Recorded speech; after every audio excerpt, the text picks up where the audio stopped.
If you're a fan of Japanese puzzle games, or internet memes, you've probably heard of a series called Ace Attorney, which chronicles the career of an up-and-coming defense lawyer and hair gel aficionado named Phoenix Wright, as he defends his clients from some of the toughest prosecutors around.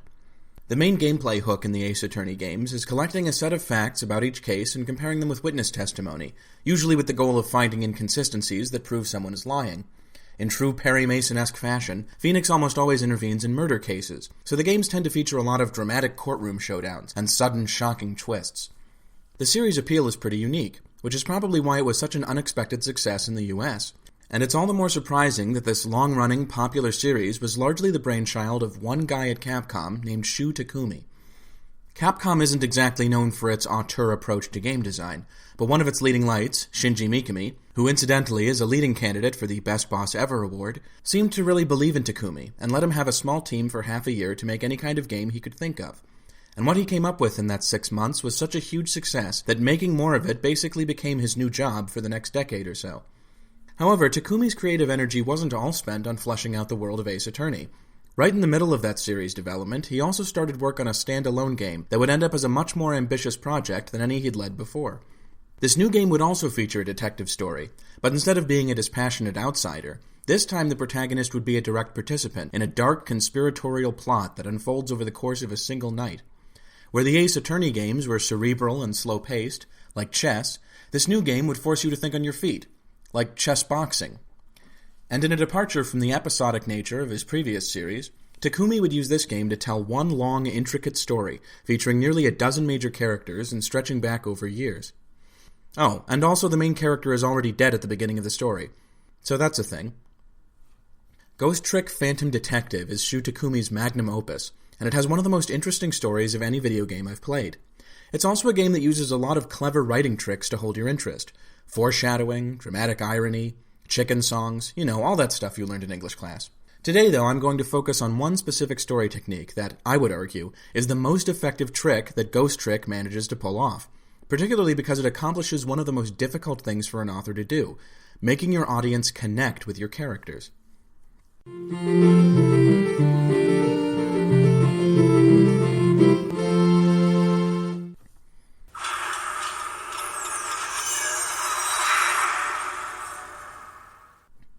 So how do you make people care about a character?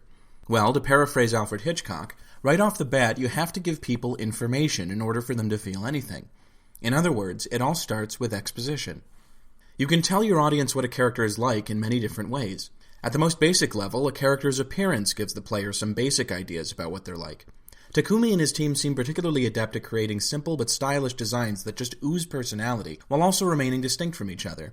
Sissel looks cool and collected. Lynn looks thoughtful but determined. And Missile looks like a Pomeranian, which tells you pretty much everything you need to know. But this is just the beginning. Once the story actually gets going, characters can talk about themselves in dialogue, or act in a way that expresses how they think and feel. For instance, the sweet 2D disco moves that Inspector Cabanela pulls whenever he's on screen are a constant reminder of the flamboyant, devil-may-care attitude he maintains even at the most stressful times. Missile runs around and bumps into things because he's hyper and a dog. Assassins sneak through the shadows. Chefs flip things over in a sauté pan. And classy middle-aged women gesture at things with a gallon-sized wine glass. Obviously, the main point of action is to advance the plot, but a good story will also take advantage of it to flesh out the characters. To move away from Ghost Trick for a minute, one thing that's always impressed me about Luigi's mansion is how Luigi's feelings are shown through his behavior. When he feels safe, he jogs through the house and whistles a little tune. When he's stressed out and scared, he hums softly to himself and cringes in fear as he shuffles down the mansion's dark corridors.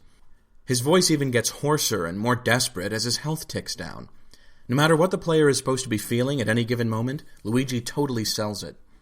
And the characters in Ghost Trick are every bit as good as Luigi when it comes to selling the plot and their role in it. If anything, the fact that Ghost Trick has a much more developed plot means that they do a much better job, because they have more complicated personalities to put across.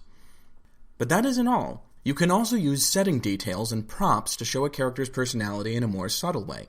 A great example of this in Ghost Trick is when Sissel first visits Lynn's apartment and sees her younger sister Camilla. At this point we know almost nothing about Camilla, but this brief scene provides us with several interesting facts about her. Let's watch it and see what we pick up.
So what do we learn about Camilla from this scene?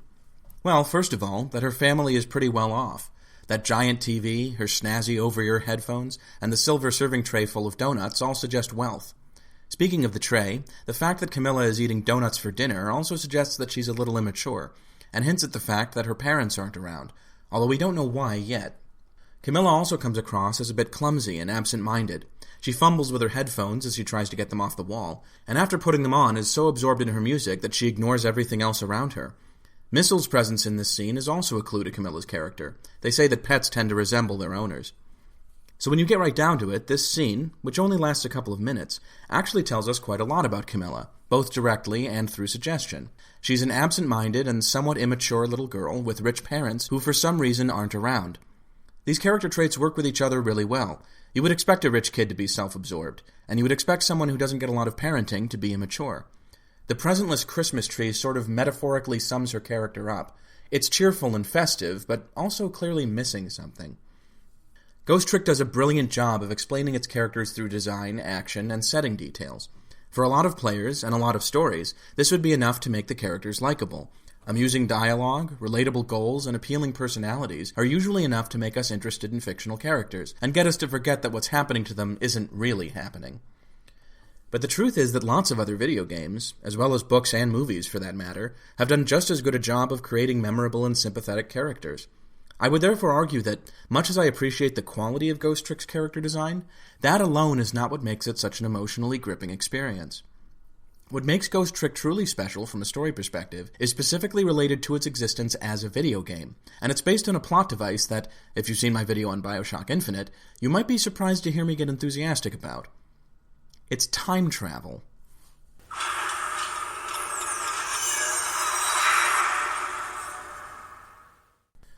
Most people at this point know the basic plot of Frank Capra's legendary feel-good movie, It's a Wonderful Life.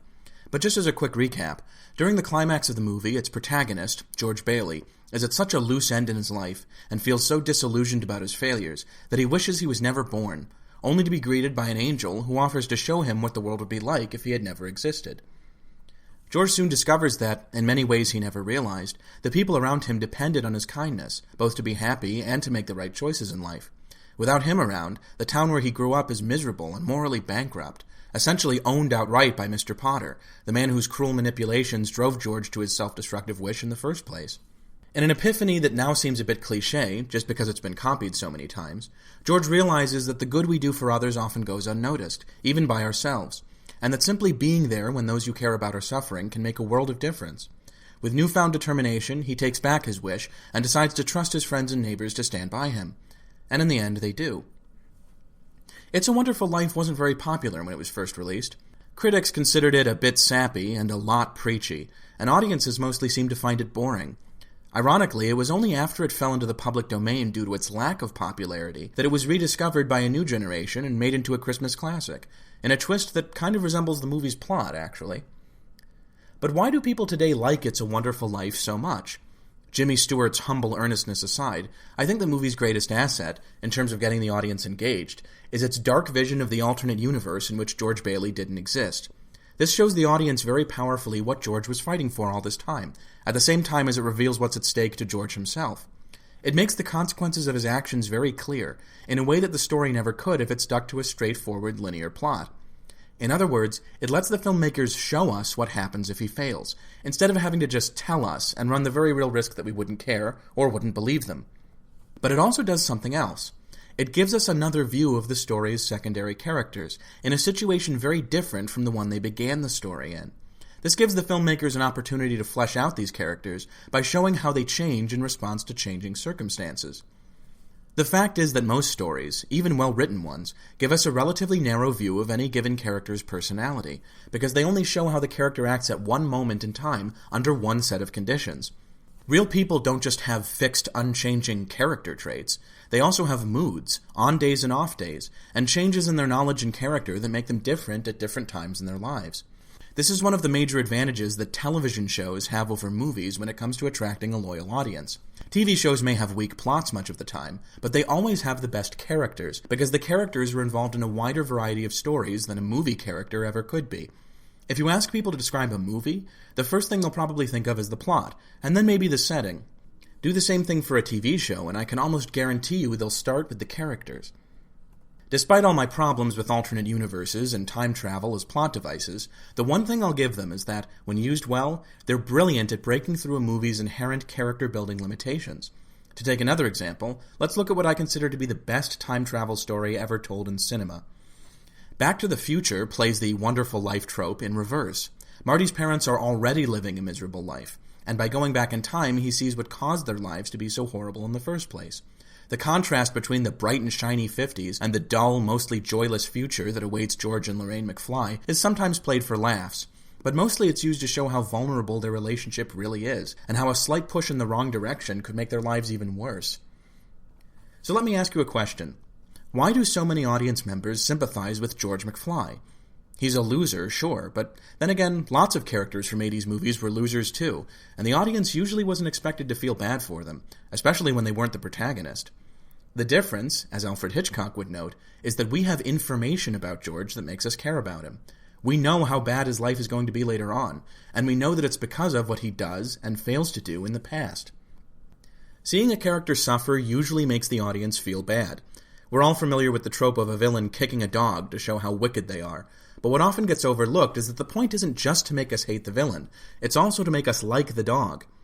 The trick that Back to the Future pulls is that it kicks the dog in one version of the future to make us care, then holds out hope that if the future changes, maybe the dog ends up on top in the new future, which is exactly what ends up happening. Now, you don't need time travel to tell a story where a character suffers initially only to succeed in the end. Really, almost any story that's even remotely interesting will have its hero suffer at least a little before winning. But with time travel, you can effectively tell a story with a sad ending, really tugging on those audience heartstrings, and still get to eventually reward the audience with a happy ending, by showing that the sad ending wasn't really the end. It's the writing equivalent of steroids, which, come to think of it, is probably why I hate so many stories that feature it. Time travel is a powerful plot device, but it's also easy to abuse and can't make up for a lack of strong fundamentals.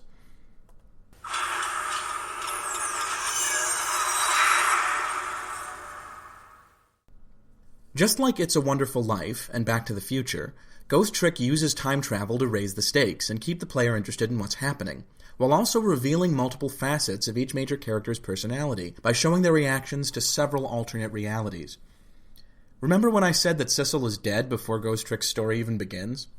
Well, he's not the only one who dies before being introduced. Characters in this story, even relatively minor ones, tend to die quite often, both on and off screen. If this were a straightforward linear story, Ghost Trick would go from having half a dozen major characters to one before you even made it past the first chapter. But in fact, the central gameplay conceit of Ghost Trick is saving people from deaths that have already happened, by going back in time to 4 minutes before they died, and changing their fates by interacting with various objects in a distinctly Rube Goldberg-esque fashion. For instance, if you've played Ghost Trick before, you already know that when I showed you the scene with Camilla earlier, I left out the last 10 seconds of that scene, during which an armed assassin bursts into the room and takes Camilla hostage after shooting her dog in the head and killing him instantly. That's right. When you first meet Missile, the cute hyper Pomeranian, he's already dead.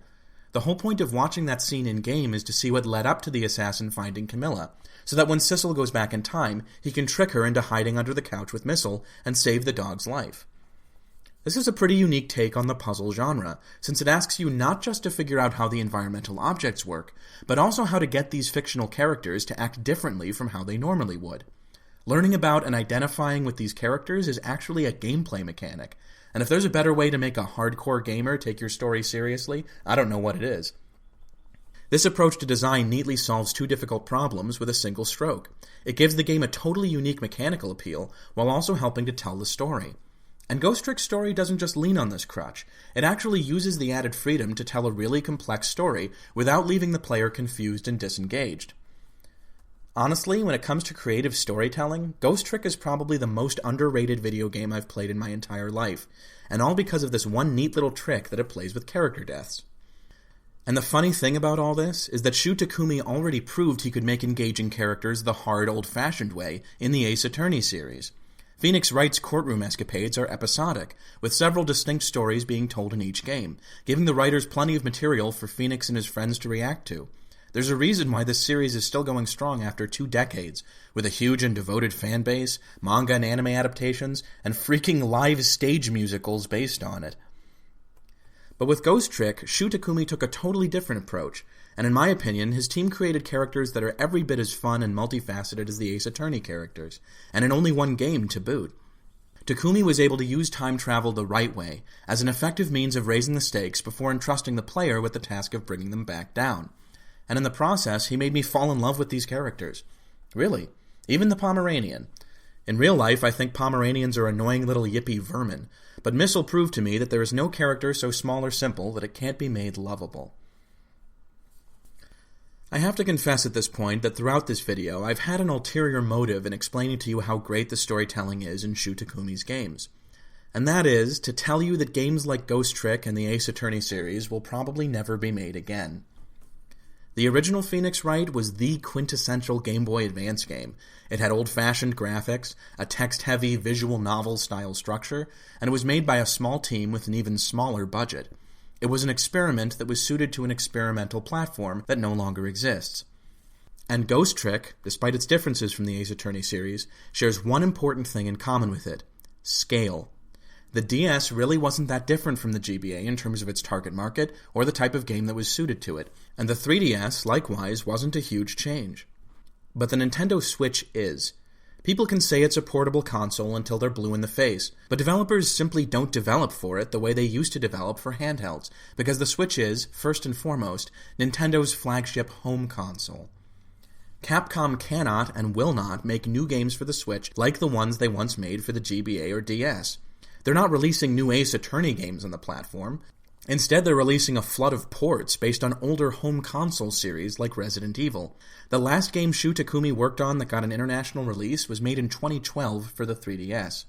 Even if you look at Japan-only releases, the Ace Attorney series ends in 2017, the year that turned out to be the last hurrah for Nintendo's last truly portable system. Well, hold on, you might say. Capcom isn't the only developer out there. What about everybody else? To which I respond, who do you mean? The indie devs who put out an endless stream of Metroidvanias, roguelikes, and low-poly 3D action games? The in-house people at Nintendo, whose most popular new IP in the last 5 years was a team-based online shooter? Or maybe you mean the people who used to make unique games for portable systems, like Konami, which doesn't make games anymore. Square Enix, which has been gradually abandoning puzzle elements in its RPGs for a decade. And then, of course, there's good old Game Freak, which recently abandoned 2D game design altogether, and these days isn't even developing its own Pokémon remakes. Of the top 10 best-selling Switch games, 6 can barely be said to have a story at all, 2 have insultingly simple stories, and 1 has a reused story. None of these games is story-focused, all of them are sequels, mostly to long-running franchises. In the entire top 40, there are only 2 story-focused games based on new IP, Astral Chain and Octopath Traveler.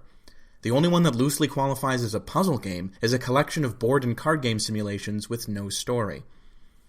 And remember, this is from Nintendo, the company that still comes closest to keeping portable gaming alive. Sony gave up that fight years ago, and Microsoft never tried in the first place. So no, I really don't think any developer will be making a story-focused, freewheelingly creative 2D experience like Ghost Trick anytime soon. And you know what? That's just fine. Things change and the market changes with them. If developers aren't making games like Ghost Trick right now, it's probably because people don't want them. They want roguelikes and sandboxes and team-based online shooters. As I mentioned when I talked about the Picross series, few genres are as looked down upon as the puzzle game. And with the decline of handheld consoles, that genre has been pushed even farther into obscurity than it already was. Still, if you happen to own a 3DS and you have a chance to play Ghost Trick, do it, because what it does is something no other game has really even tried. And the way things are going, this might be your only chance to play a game like it.